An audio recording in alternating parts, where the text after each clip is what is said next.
మీ బంగారాన్ని సొమ్ముగా మార్చే బాధ్యత మాది. తాకట్టులో ఉన్నా సరే విడిపించి కొనబడును. వివరాలకు సంప్రదించండి కొమూరి గోల్డ్, ఆంధ్రప్రదేశ్ మరియు తెలంగాణ. దాదాపు 4-5 రోజుల నుంచి అనుకుంటా అదాని ఎలా ఎదిగాడు, ఈ 10 సంవత్సరాల్లో ఎంత కుబిరుడని మనం చూసాం. కానీ దొరకని దేశంలో, అన్ని చట్టాలు పగడ్బందీగా ఉన్న దేశంలో దొరికిపోయింది. అగ్రరాజ్యం ఈరోజు నెంబర్ 1. ఈ ప్రపంచంలో 200 దేశాలు ఉండొచ్చు, near about no idea at all. అగ్రదేశం అమెరికా, రష్యా పని అయిపోయింది.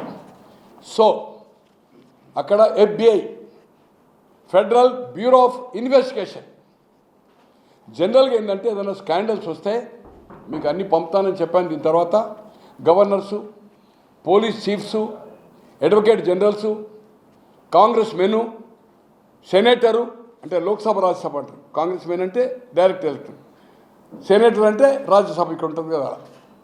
తో జైలు జీవితము. వాషింగ్టన్ పోస్ట్, వాషింగ్టన్ డీసీలో ఉంటుంది మెయిన్ బ్రాంచ్. న్యూయార్క్ టైమ్స్ న్యూయార్క్లో ఉంటుంది. ఆ పత్రికలో ఒక ఐటము ఒక గవర్నర్ గురించి కానీ ఒక పోలీస్ అధికారి కానీ ఏదైనా ఇన్వెస్టిగేషన్ చేసి వాళ్ళు ప్రింట్ వచ్చిందంటే, హోదాలో ఉన్న వాళ్ళు ఎవరన్నా కానీ ఇమ్మీడియట్ రిజైన్ ఫ్రమ్ పోస్ట్. అది సెనేటర్ కావచ్చు, గవర్నర్ కావచ్చు, కాంగ్రెస్ మెన్ కావచ్చు, పోలీస్ చీఫ్స్ కావచ్చు, మనం అడ్వకేట్ జనరల్ ఏమంటారంటే అటార్నీ సమ్మంటారు అక్కడ. తో వాళ్ళందరూ మటాష్. తో చాలా పగడ్బందీ రూల్స్ అక్కడ. తో దాంట్లో వీళ్ళు ఏదైతుందో ఇప్పుడు ఇన్వెస్టిగేషన్లో అదాని ఎక్కడ ఏదైతుందో షేర్ మార్కెట్లో రిజిస్టర్ చేశాడు వాళ్ళ కంపెనీలో. నేను అంత రఫ్గా ఉన్నాను అనుకోండి. నెక్స్ట్ నేను ఢిల్లీలో చేసేది క్లారిటీగా మోడీ గారికి ఇస్తూ, finance ministry, external affairs, finance and secretaries 30th నాడు ఇచ్చి open letter, and national media, India today కావచ్చు, ద వీక్ కావచ్చు, టైమ్స్ ఆఫ్ ఇండియా కావచ్చు, అక్కడ పేపర్ కావచ్చు, అందరి ఆఫీసులో పోయి ఇస్తాను. మన Telugu and AP and Telangana మీడియాకి అడ్రస్ చేసిన తర్వాత ఇవ్వడం జరుగుతుంది. 83లో కూడా నేను అలాగే చేశాను. కవర్ పేజీలో వచ్చారనుకోండి నేను రిజైన్ చేసిన తర్వాత. I know how to issue and news value. తో దీంట్లో దొరికిపోయాడు అదాని.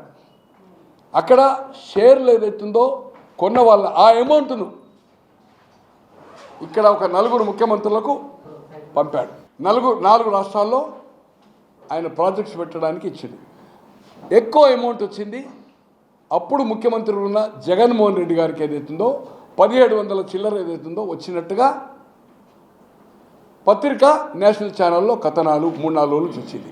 ఒరిజినల్గా నాకు హెల్త్ ప్రాబ్లమ్స్ ఉండి ఫాలో కాలేదనుకోండి, జస్ట్ రఫ్గా తెలుసుకునేది అవుతుందో ఏ ఒక్క పేపర్ చదవకుండా నాకుండే పరిజ్ఞానంతో ఈరోజు మీ ముందుకు వచ్చాను.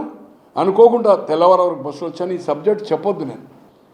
తో ఈరోజు ఎఫ్ఐఆర్ కాదు, ఛార్జ్షీట్ ఆల్మోస్ట్ ఆల్ టెలిఫోన్ల వర్షన్లో చేసింది ఏదైతుందో సుప్రీంకోర్టు అనుకుంటా న్యూయార్క్లో సబ్మిట్ చేశాది.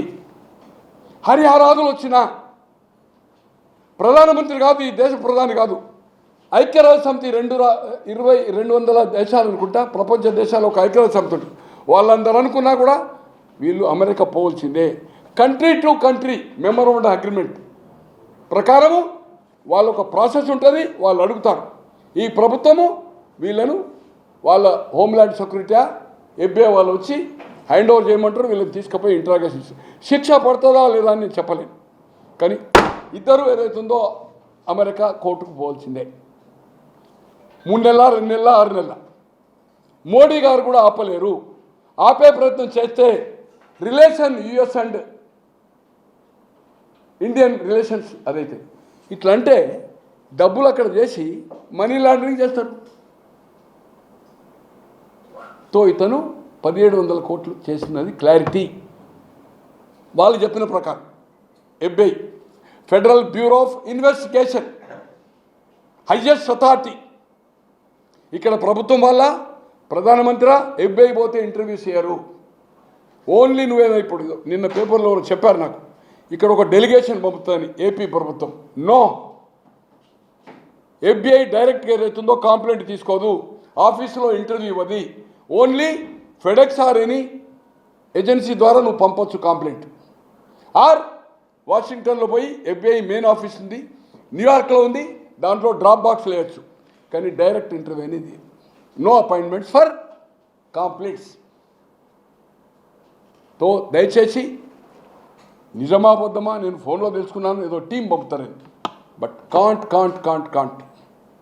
రేపు నేను కలుస్తాను కేశవ్ గారిన, లోకేష్ గారిని, ఇంకా కొందరు మంత్రులు కలుస్తాను. అటువంటిది మరి వచ్చింది పేపర్లో మీరు చెప్పాలి వచ్చిందా లేదా. But they will not give the interview, only complaint on drop box. అక్కడికి పోయినా drop box, no representation to person or government or individuals. తో వీళ్ళు చట్టములో బంధించబడ్డారు. జగన్మోహన్ రెడ్డి బుకాయిస్తే కాదు. కేశవ్ గారు ప్రతిపక్షం ఉన్నప్పుడా దీంట్లో మనకు 2 లక్షల కోట్లు 20 సంవత్సరాలు నష్టమవుతుంది, దీంట్లో కిక్ బ్యాక్ వచ్చింది, దట్ ఈజ్ సెపరేట్. అది నేను స్టడీ చేయలేదు. నిన్ననే ఒక పాయింట్స్ ఎవరో ఒక మిత్రుడు సీనియర్ ఒక ప్రింట్లో అడిగితే ఇదేదో కేశవ్ గారు చెప్పారని, గతంలో ఉన్నదేదో రికార్డు ఏదో పత్రికలు వచ్చినట్టుగా, ఏది సవాలుకు సవాల్ అన్నట్టుగా ఏదో వచ్చిందని. బట్ అదంతా పక్క పెట్టండి. ఖచ్చితంగా జగన్మోహన్ రెడ్డి గారు ఇక్కడ ముఖ్యమంత్రిగా ఉండి ఈ దేశంలో ఇప్పటి వరకు సిబిఐ వచ్చినాక సిబిఐకి సరెండర్ కాక అడ్డుకున్న నాయకుడు ఈ దేశంలో ముఖ్యమంత్రులు కాదు, ఎవరు కేంద్ర మంత్రులు లేరు. షా గారు జైలుకు పోయిండు, చిదంబరం గారు జైలుకు పోయిండు, ముఖ్యమంత్రులు లల్లు జైలుకు పోయిండు, చౌతాలా జైలుకు పోయిండు, జయలలిత జైలుకు పోయింది. ఆమె బతుకుంటే శిక్ష పడ్డది 3 ఏళ్ళు, శశికళ లెక్క ఉండేది. తో అంతకంటే పెద్ద కేంద్ర మంత్రులు విడిచిపెట్టండి. ఇక అంటే కరప్షన్ కేసులో జైల్లో ఉన్నారు కదా లల్లు చౌతాలా. జైలుతో ఉంటే 3 ఏళ్ళు ఉంటుండే కదా, అంత ముందు ఉన్నది రిలీజ్ వచ్చింది. అదే వాళ్ళు ఒకరిని కూర్చునేబెట్టింది కదా ముఖ్యమంత్రిగా, బెయిల్ మీద వచ్చింది, మళ్ళీ అక్కడ అమౌంట్ బతుకుంటే శిక్ష పడేది. తో అమెరికా చట్టంలో తప్పించుకోలేరు. ఈ దేశం ఏదైతుందో పర్మిషన్ ఇవ్వవలసిందే. అదానీని కనుక మోడీ గారు సపోర్ట్ చేస్తే ప్రభుత్వంలో ఇప్పటి వరకు అడ్డంకులు లేవు, ఏకపక్షంగా నడుస్తుంది. బట్ పార్టీలో క్రైసిస్ స్టార్ట్ అవుతుంది, నిలదీస్తారు. కనుక దేశ క్షేమం దృష్ట్యా మన ప్రతిష్ట దిగజారకుండా ఖచ్చితంగా వాళ్ళు అడిగే అవకాశము